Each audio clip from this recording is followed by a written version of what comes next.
Assalamualaikum warahmatullahi wabarakatuh. Halo Sobat Pers, kembali lagi bersama kami di Kawan Hijrah. Kali ini kami akan menceritakan sebuah kisah mengenai makna di balik surah terpendek dalam Al-Quran. Sebagai surah ke-108 dalam Al-Quran, surah Al-Kautsar termasuk ke dalam golongan surah Makkiyah. Surah ini hanya terdiri dari 3 ayat, sehingga dikenal sebagai surah terpendek dalam Al-Quran. Namun, meskipun sangat singkat, maknanya begitu dalam dan penuh penghiburan. Kata Al-Kautsar tersendiri berarti nikmat yang berlimpah. Menurut riwayat Ibnu Abbas, surah ini turun setelah Al-As bin Wa'il berpapasan dengan Rasulullah Shallallahu Alaihi Wasallam di pintu masjid. Mereka sempat berbincang sebentar. Ketika Al-As masuk ke dalam masjid, beberapa orang bertanya kepadanya tentang siapa yang tadi ia ajak bicara. Dengan nada merendahkan, ia menjawab, orang yang terputus atau Al-Abtar itu. Pada masa itu, istilah Al-Abtar digunakan kaum kafir untuk menyebut seseorang yang tidak memiliki anak laki-laki.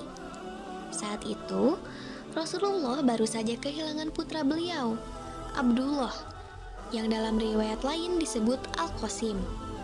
Bagi masyarakat Arab waktu itu, tidak memiliki anak laki-laki dianggap sebagai terputusnya keturunan dan kehormatan.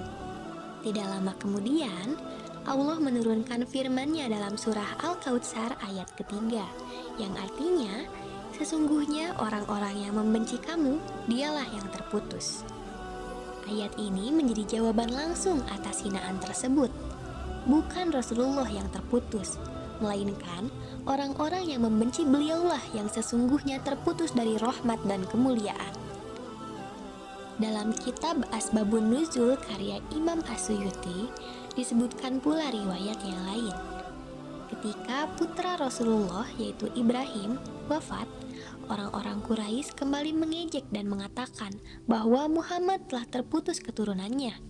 Ucapan itu tentu sangat menyakitkan hati beliau sebagai seorang ayah.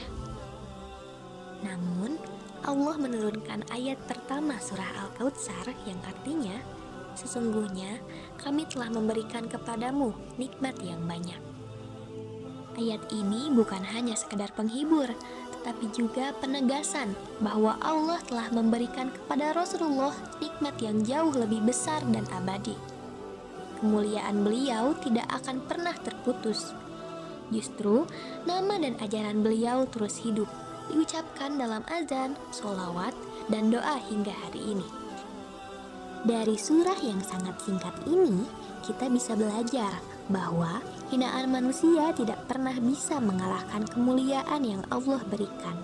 Kadang, ketika kita merasa direndahkan atau dianggap tidak berarti, Allah justru sedang menyiapkan kemuliaan yang jauh lebih besar. Oke teman-teman, cukup sekian video dari kami. Semoga kalian mendapatkan manfaat dari video ini. Sampai jumpa di episode selanjutnya. Wassalamualaikum warahmatullahi wabarakatuh.